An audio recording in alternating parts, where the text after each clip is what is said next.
Hotel থেকে এই দেখুন বাবা জঙ্গল, তো জঙ্গল পাহাড়।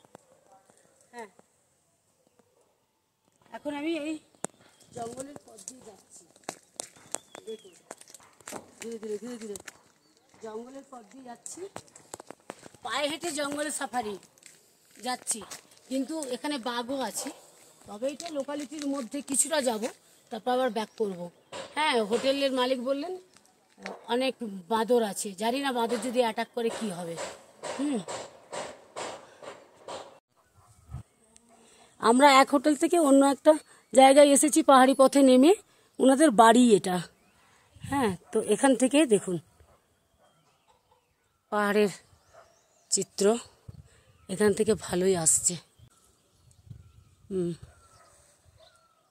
এটা এই যে এনাদের বাড়ি।